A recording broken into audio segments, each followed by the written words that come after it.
말씀의 제목은 교회의 부흥과 영적 전쟁입니다. 교회의 부흥과 영적 전쟁. 우리가 이 땅을 살아가며 사는 게 전쟁이라는 말을 들어보셨을 것입니다. 사는 게 전쟁이라는 말이 있듯이 하루하루를 살아내는 것이 굉장히 어렵기에 나온 말이겠죠. 또 한 철학자의 말에 의하면요, 인간은 자신의 의지와 상관없이 이 세상에 던져진 존재라고 표현을 합니다. 즉, 던져졌기에 살아가든지 계획적으로 살아가든지 삶이 녹록치 않은 것은 인간이라면 누구에게나 겪는 어려움이라는 것이죠. 그런데 우리 그리스도인들에게는요, 더 나아가서 한 가지 전쟁, 정말 어려운 이 전쟁 같은 삶을 경험하게 된다는 것입니다.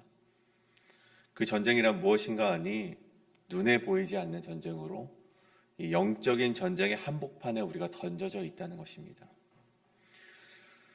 베드로전서 5장에는요 이렇게 말씀을 하고 있습니다. 근신하라, 깨어라, 너희 대적 마귀가 우는 사자와 같이 두루 다니며 삼킬 자를 찾나니 너희는 믿음을 굳건하게 하여 그를 대적하라. 여기서 너희 대적 마귀를 가리켜서 디아블로스라는 표현이 사용이 됩니다. 이 디아블로스라는 표현은요, 그 의미를 해석하자면 비난하는 자, 방해하는 자라는 뜻을 가집니다. 그 뜻을 가지고 베드로전서 5장을 다시 보면요, 너희를 방해하는 자가 언제나 호시탐탐 기회를 노리니 그레고레 사태 깨어있으라, 영적인 경각심을 가지고 살아가라라는 말이 됩니다. 그리스도인들은 누구입니까? 그러한 적들의 위협 가운데, 그러한 방해하는 자의 위협 가운데 던져진 자들이라는 것입니다. 그래서 에베소서 말씀에 보면요, 전심갑주를 입으라고 말을 합니다. 우리가 이 영적인 전쟁에서 승리하기 위해선 반드시 이 영적인 전심갑주를 이겨야만 승리할 수 있다는 것이죠. 중요한 점은요, 우리는 이러한 영적인 세계가, 이 영적인 세계에서의 승리가 결국 우리가 이 땅을, 이 발을 딛고 살아가는 이 땅의 승리와 연결되어진다는 것을 기억해야 된다는 것입니다. 보이지 않는 전투를 하여 외면하고 무시하면요, 우리가 발을 딛고 살아가는 이 땅에서의 삶과 연결되어 있어서 결국 이 땅에서도 우리가 패잔병으로 살아갈 수밖에 없다는 것입니다. 오늘 사도행전 12장에 말씀하는 바가 바로 그것입니다. 교회의 부흥이 시작되려고 하는 이때 이를 방해하고 비난하는 저 사단의 무리와의 전쟁은요, 우리가 피한다고 해서 피할 수 있는 것이 아닙니다. 이 영적인 전쟁에는요, 우리가 던져졌다는 것이죠. 그렇다면 우리는 어떻게 싸워야 되는가? 오늘 우리가 이 말씀 가운데 함께 묵상하시고, 오늘 우리에게 주어진 영적 전쟁 가운데 오늘 말씀하시는 바 그렇게 행동하시고 승리를 맛보시고, 또 이 발을 딛고 살아가는 이 땅에서도 우리가 승리를 맛보시는 우리 성도님 되시길 간절히 축복합니다. 그렇다면 첫 번째, 교회의 부흥과 영적인 전쟁 첫 번째는요, 교회의 부흥에는 늘 방해의 세력이 있다는 것입니다. 교회의 부흥에는요, 늘 방해의 세력이 있다는 것입니다. 1절과 3절의 말씀입니다. 그때에 헤롯 왕이 손을 들어 교회 중에 몇 사람을 해하려 하여 요한의 형제 야고보를 칼로 죽이니 유대인들이 이 일을 기뻐하는 것을 보고 베드로도 잡으려 할세 때는 무교절 기간이라. 1절에 보면요, 그때라고 기록이 되어 있습니다. 그때, 이때가 언제입니까? 우리가 앞절 말씀을 살펴봐야겠죠. 11장 말씀에 보면 안디옥 교회가 세워지게 되고 이방인의 교회가 세워지게 되고 부흥을 하기 시작하는 때가 바로 이때였습니다. 그 교회가 부흥하기 시작하는 그때에 헤롯 왕이 12사도 중에 한 사람이자 요한의 형제였던 이 야고보를 죽이게 됩니다. 근데 우리가 사실 이 말씀을 보면 참 뭔가 의아한 점이 있습니다. 이 헤롯 왕은요, 교회가 부흥하는 것을 직접적으로 분개했던 자는 아니었습니다. 또 야고보라는 인물에게 그렇게 악한 감정이 있었던 자도 아니었습니다. 그런데 그가요, 그 헤롯 왕이 오늘 아무 설명도 없이 교회 중 몇 사람을 해하려 하고 실제로는 야고보를 죽이는 일까지 감행했다는 것이죠. 그의 행위는요, 그리스도인들에게 위협이 되었고 베드로까지 옥에 가두려 하자, 또 옥에 가두자 교회를 큰 위기로 맞이하게 하는 인물이 됩니다. 근데 헤롯이, 왜 야고보라는 인물에게 악감정이 없었던 그 헤롯이 왜 이 같은 일을 감행하였는가? 3절에 보면 그 힌트가 나오게 됩니다. 유대인들이 이 일을 기뻐하였다는 것이죠. 이 분봉왕이었던 헤롯이었습니다. 이 로마의 이제 위임을 받아서 이 지역에서 이제 왕의 행사권, 그 권위를 행하던 사람이 바로 분봉왕 헤롯이었던 것이죠. 위로는요 로마에게 잘 보여야 됐고, 아래로는요 이 유대인들, 자신이 다스리는 지역의 사람들과 잘 지내야 자신이 이 상황 가운데 계속해서 이 삶을 영위해 나갈 수 있었기 때문에 이 헤롯 왕은요 이 유대인들에게 환심을 사야만 했었습니다. 그래서 유대인들이 골칫거리로 여기는 문제, 그리스도인을 탄압하니 유대인의 기뻐함을 보게 되었고, 그들의 환심을 사고자 더한 일을 행하기로 했다는 것이 바로 오늘 3절의 이야기였던 것이죠. 여러분, 마귀가 좋아하는 자가 누구입니까? 여러분, 물론 여러 가지 죄악된 마음을 가진 자를 마귀는 좋아합니다. 그 중에 한 가지, 탐욕을 가진 자를 마귀는 노린다는 것입니다. 요한복음 13장 2절에 보면요, 마귀가 벌써 시몬의 아들 가룟 유다의 마음에 예수를 팔려는 생각을 넣었다고 합니다. 아무런 마음을 가지지 않은 자에게 그런 마음을 넣겠습니까? 아니죠. 유다의 마음에 그런 마음이 싹트고 있었기 때문에 사탄은 그 마음을 알고 두루 삼킬 자를 삼키듯 가룟 유다를 삼키게 되었고, 그 마음을 극대화했다는 것이죠. 오늘 이 헤롯 왕을 통한 이 배후를 우리가 또 보게 됩니다. 이 같은 일의 배후에는요, 우는 사자와 같이 두루 삼키며 삼킬 자를 찾는 대적 마귀의 짓, 교회의 부흥을 막아서는 이 마귀의 짓임을 우리가 깨닫게 된다는 것입니다. 그런 탐욕이 있는 헤롯을 마귀가 삼키게 되었고, 교회의 부흥을 막아서는 자로 사용을 했다는 것입니다. 오늘 우리가 이 말씀 가운데 깨닫길 원하는 것이 한 가지 있습니다. 그것은 무엇인가 하니, 우리가 교회의 부흥을 위해 힘쓸 때 사탄도 마찬가지로 부흥을 억제하기 위해서 힘쓰려고 한다는 것입니다. 아무 연관이 없는 것 같은 인물을 동원하여 예상치 못한 공격이 들어온다고 생각할지 모르겠지만, 영의 눈으로 본다면요, 이 모든 건 역시 사단의 방해라는 것입니다.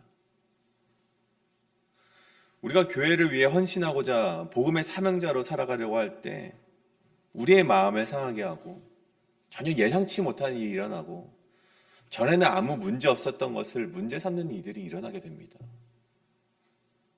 근데 우리가 이러한 것을 보면서요, 내가 괜한 일을 하려고 했구나, 또는 내가 주제넘게 내가 안 하던 일을 하려고 했구나, 또는 그러한 생각으로 주님의 일을 포기하는 사람들이 있다는 것입니다. 근데 그때 우리에게 필요한 것은요, 그러한 교회를 위한 헌신되는 일을 하려고 할 때, 우리에게 방해가 주어졌을 때, 그때 그 일을 포기하려는 그것 대신에 우리가 해야 되는 것은 무엇이냐면, 하나님께 기도하며 전진해 나가는 것이 중요하다는 것입니다. 여러분, 여기서 중요한 포인트는 그냥 전진하시면 안 됩니다. 하나님께 기도하시면서 전진해 나가는 것이 중요합니다. 그냥 전진해 나가는 것은요, 하나님의 뜻이 아닙니다. 그런 방해가 왔을 때 하나님께 다시 한번 묻는 것이 굉장히 중요합니다. 하나님, 그래도 내가 나가야 될까요? 물으시고 하나님께서 나가라고 응답하시면, 그때는 우리가 그런 방해 공작 속에서도 굳건히 나아가시는 것이 바로 그리스도인이라는 것입니다. 저는 오늘 이 새벽 가운데 오늘 기도하시는 우리 성도님들의 기도가, 그리고 그러한 열정이, 그런 헌신이 정말 그러한 사탄의 방해 속에서도 굴하지 않고 나아가시는 성도님의 헌신이 되시길 간절히 소원합니다. 그것이 바로 교회의 부흥을 막아서는 사탄의 괴락 속에서 이겨낼 수 있는 유일한 방법입니다. 이것이 바로 첫 번째, 교회의 부흥에는 늘 막아서는 세력이 있다는 것입니다. 그렇다면 두 번째, 교회의 부흥과 영적인 전쟁, 교회의 부흥을 위해 우리는 기도로 전쟁에 참여해야 된다는 것입니다. 다시 한번요, 교회의 부흥을 위해 우리는 기도로 전쟁에 참여해야 된다는 것입니다. 교회를 향한 탄압이요 계속됩니다. 헤롯은 유대인들이 기뻐하는 반응에 대한 리액션으로 베드로까지 옥에 잡아 넣게 됩니다. 베드로가 이 옥에 갇히게 되는 것은요, 이 당시에는 어떻게 보면 굉장히 흔한 일이었습니다. 왜냐하면 오늘 말씀으로 보자면 벌써 세 번째 옥에 갇혀지는 것이 바로 베드로가 경험했던 일이었습니다. 그러니까 베드로가 세 번째 옥에 잡혀가니 어떻게 보면은 또 잡혀갔구나라고 생각할지 모르겠지만 오늘 말씀을 보면 분위기가 이전과는 다르다는 것을 우리가 보게 됩니다. 군사가 4명씩 4계조로 이 베드로를 감시하고 있고 실제로 야고보가 죽임을 당하게 되었습니다. 이제 남아있는 그리스도인들 역시 베드로가 이제 끝이 났구나라고 생각했다는 것이죠. 또 베드로도 그렇게 생각했던 것 같습니다. 천사가 와서 띠를 띠고 신을 신어라라고 말했다는 것은 베드로가 이제는 그곳에 오래 머물겠구나, 이제 나는 죽임을 당하겠구나라고 생각을 하고 모든 것을 내려놓는 것처럼 보였기 때문이죠. 그런데 이렇게 끝이라고 해서 아무것도 하지 않으면 교회는 이제 큰 위기와 무기력을 당하게 될 것이 예상이 되었습니다. 하지만 또한 교회 사람들이요, 교회 그리스도인들이 무엇을 해야 할까 하니 할 것이 아무것도 없었습니다. 이러지도 저러지도 못하고 발만 동동 구르는 상황 가운데 놓여 있다는 것이죠. 여러분, 우리가 이 땅을 살아가면서 경험하는 것이 바로 이러한 것 아니겠습니까? 이러지도 저러지도 못하는 상황 가운데 놓여 있는 것, 사방으로 우겨쌈을 당하는 상황에 놓여 있어서 속수무책으로 당하는 상황 가운데 놓여 있는 것이 바로 우리의 삶 아닙니까? 우리가 왜 이러한 상황에 놓여 있습니까? 변호사를 만나지 못해서, 의사를 만나지 못해서, 좋은 사람들을 만나지 못해서 그렇습니까? 아니라는 것이죠. 우리에게 놓여 있는 문제들이요, 나에게 있는 문제들이요, 또 인간적으로 풀려고 하면 풀 수는 있습니다. 우리가 좋은 인맥들을 가져다가 풀면 풀리겠죠. 하지만 그 문제를 넘어서면요, 인생의 문제가 끝나는 것이 아니죠. 또 인생의 문제는 우리에게 다가오게 됩니다. 그 문제를 넘어서도 또 문제가 다가오게 됩니다. 왜 그런 문제가 다가옵니까? 우리를 쓰러뜨리려고 하는 자들의 공격은 그치지 않기 때문입니다. 하나님의 뜻대로 살아가는 자들에게는요, 항상 그런 공격이 문제를 넘어서고 공격을 넘어서도 끝까지 공격이 온다는 것입니다. 바로 영적인 전투라는 것이죠. 에베소서 6장에 보면 이런 말씀이 있습니다. 우리의 씨름은 혈과 육을 상대하는 것이 아니요 통치자들과 권세자들과 이 어둠의 세상 주관자들과 하늘에 있는 악한 영들을 상대함이라.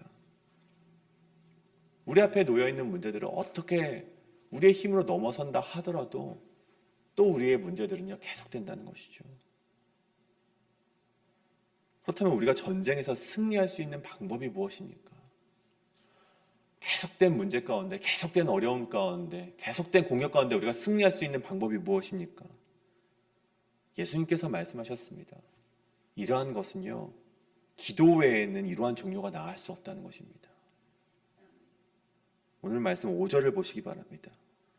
교회는 그를 위하여 간절히 하나님께 기도하더라. 12절 말씀을 보시길 바랍니다. 여러 사람이 거기에 모여 기도하고 있더라. 여러분, 기도란 무엇입니까? 하나님의 뜻을 구하는 것이고 하나님의 도우심과 능력을 구하는 것이 바로 기도입니다. 내 힘으로는 그 문제를 넘어설 수 없기 때문에 하나님의 뜻을 구하고 하나님의 능력으로 그 어려움을 이겨내고자 하는 것이 바로 기도라는 것입니다.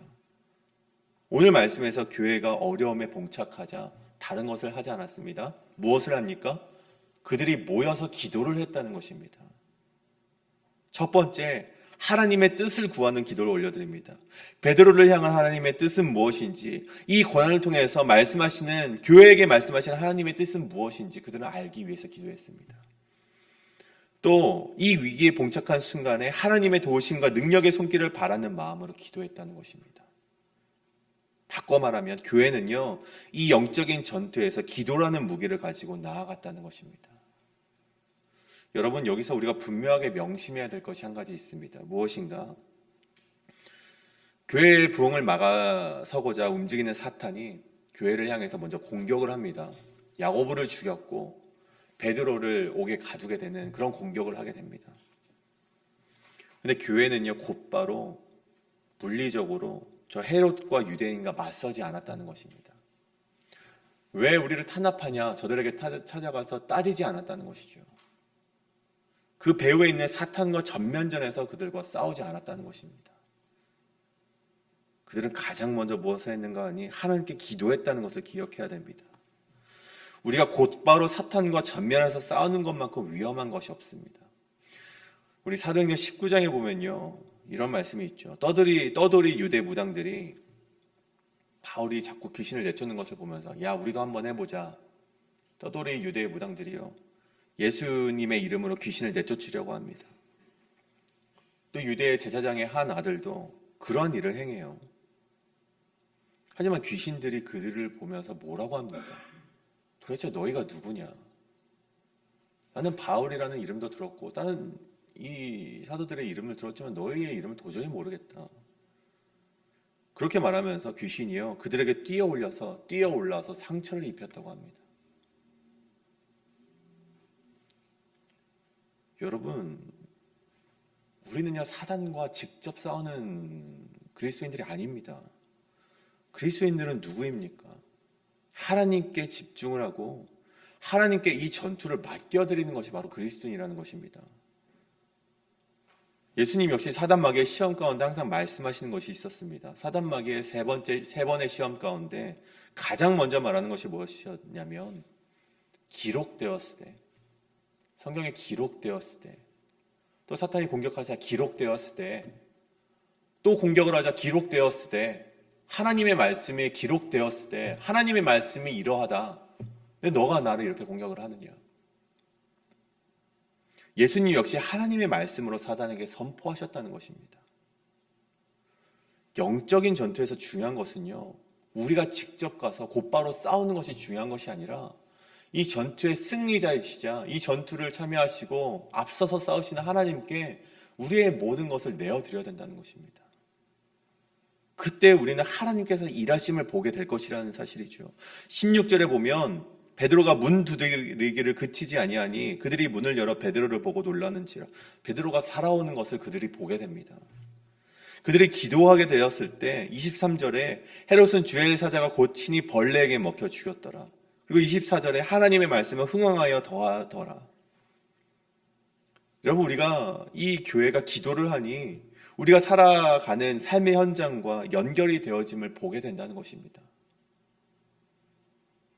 그들이 직접 싸우지 않았다는 것입니다.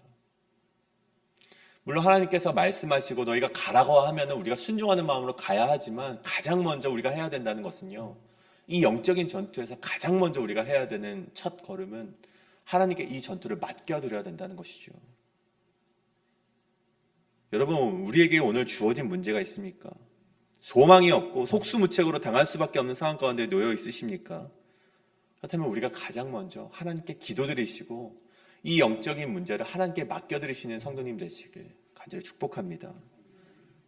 여러분의 문제를 하나님께 의뢰하였는지, 하나님의 뜻을 물어보셨는지, 그 물어보는 것이 바로 우리의 인생의 회복을 위해서, 또 교회의 부흥을 위해서 아주 중요한 발걸음이라는 것입니다. 오늘 우리가 이 말씀을 정리하면서 우리가 오늘 이렇게 좀 기도하길 원합니다. 저는 오늘 말씀을 묵상하면서 좀 이러한 생각이 들더라고요. 오늘 교회의 기도 때문에 베드로가 살아왔다고 생각하지는 않습니다. 베드로가 꼭 살아온 것이 기도 때문에 가능한 일이었다라고 말씀드리고 싶지는 않습니다. 베드로가 실상 오늘 말씀 가운데 죽임을 당하였다 하더라도 교회는 하나님의 또 다른 뜻으로 반드시 인도되었을 것입니다. 왜냐하면 하나님의 선하신 뜻은요, 기도하는 자에게 어떠한 방향으로든 인도되기 때문이죠. 기도는요, 돛담배와 같다고 말씀드리고 싶습니다. 여러분, 돛담배는 무엇입니까? 돛을 올려야만 바람을 통해서 동력을 얻는 것이 돛담배입니다. 반대로 말하면요, 돛을 올리지 않으면 동력을 얻을 수 없습니다. 바다 한가운데 그냥 떠돌이 생활을 해야 되는 것이 바로 돛담배인 것이죠. 여러분, 하나님의 은혜는 어떠합니까? 하나님의 은혜의 바람은요, 언제나 우리를 향해 불러옵니다. 하나님께서 언제나 우리에게 축복 주시길 원하고 우리를 하나님의 선하신 방향으로 인도하길 원하고 계신다는 것을 우리는 알고 있습니다. 언제나 그 바람은 우리에게 흘러오죠. 하지만 우리는 기도의 돛을 올리지 않는다면요. 우리가 기도의 돛을 올리지 않는다면요. 하나님의 은혜의 바람은 그저 흘러가는 바람일 뿐이라는 것입니다. 우리에게 필요한 것은 무엇입니까? 기도의 돛을 올리는 것입니다. 기도의 돛을 올리면 하나님의 은혜의 바람이 우리의 돛을 건드려 우리가 하나님의 방향대로 움직일 수 있다는 것입니다. 하나님의 뜻이 무엇인지 알 수 없습니다. 하나님의 은혜의 바람이 우리를 어디로 인도하는지는 우리가 알 수 없습니다. 하지만 오늘 교회는요, 베드로가 살아 돌아왔을 때 깜짝 놀라게 된 것처럼 베드로가 살아 돌아올지 살아 돌아오지 않을지 우리가 알 수는 없었습니다. 하지만 그 뜻은요, 인도되는 뜻은 기도한 자에게는요, 분명히 선한 길로 인도하시는 하나님의 뜻이 주어진다는 것입니다. 이것이 바로 그리스도인들의 믿음입니다. 저는 오늘 우리가 함께 기도할 때 우리가 교회의 부흥을 위해서 기도의 돛을 활짝 펴시는 성도님 되시길 간절히 소원합니다. 이 영적인 전투에서 승리하기 위해서 여러분의 힘으로, 우리의 힘으로 그 배의 노를 젓는 것이 아니라 하나님의 힘과 은혜를 얻기 위해 기도의 돛을 활짝 펴시고 하나님의 은혜의 길, 하나님이 인도하시는 길로 걸어 나가시고 우리 인도 되시는 우리 성도님 되시길 간절히 소원합니다. 그러길 위하여서 함께 기도하며 나아가시길 간절히 소원합니다. 함께 기도하겠습니다.